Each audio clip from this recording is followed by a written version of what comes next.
10th class. We are starting the new chapter today, metal and metallurgy. As we are knowing that the metals are those elements who has a capability of releasing electron and forming cation, such as sodium. Sodium is releasing its 1 electron and forming sodium ion.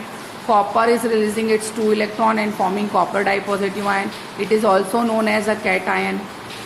So metal has so many property. As we know, it has a property of lustering. We can make thin sheets from metal, foils from metal, wires, conductors, electricity, so many home appliances, utensils.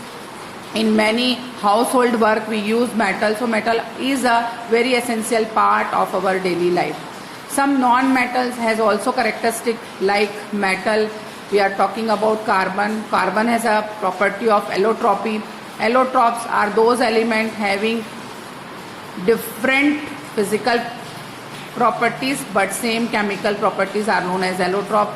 Carbon is representing diamond as a allotrope, then graphite, then buckyball, then coal. These all are the allotropes of carbon. Diamond has a shining property.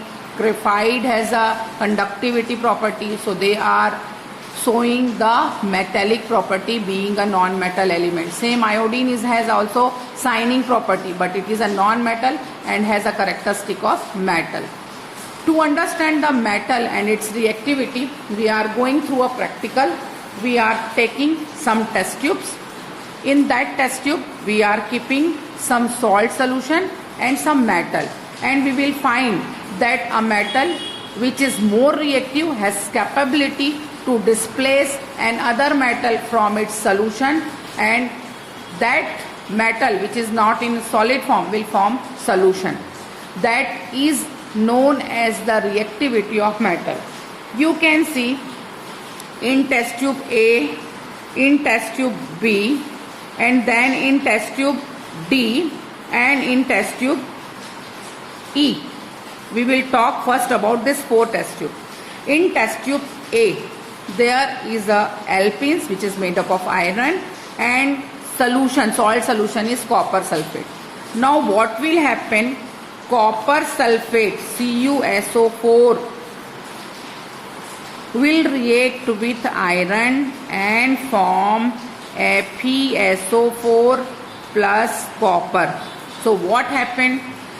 Iron has a capability to displace copper from its solution and form solution by its own. FeSO4 is a solution of iron now, and copper is displaced from the metal. In second, what we have taken? Zinc and copper sulfate. Again copper sulfate is there, but here it is granules of zinc. So what will happen?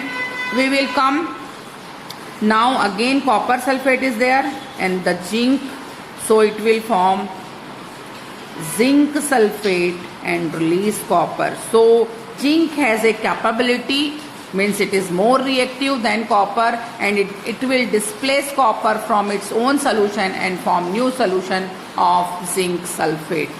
Same thing will happen in test tube number 4. Zinc sulfate and magnesium, piece of magnesium is there. So you just take reaction of that Mg, and that is ZnSO4. Now magnesium will replace zinc. So MgSO4 will form and zinc will release. So magnesium is more reactive than zinc. Okay, magnesium is more reactive than zinc. Now you are coming into the test tube number 5, that is FeSO4 with again granules of zinc. This is test tube number 5, FeSO4 and granules of zinc. What will happen? FeSO4 and zinc. Now see, now Fe will form ZnSO4 and Fe will release. So which is more reactive? Zinc is more reactive than iron. Zinc is displacing iron from its own solution. But we have 2 test tube is also there, test tube number C and test tube number F. In that test tube, first test tube, copper is there with zinc sulfate solution, and again granules of zinc with NaCl solution.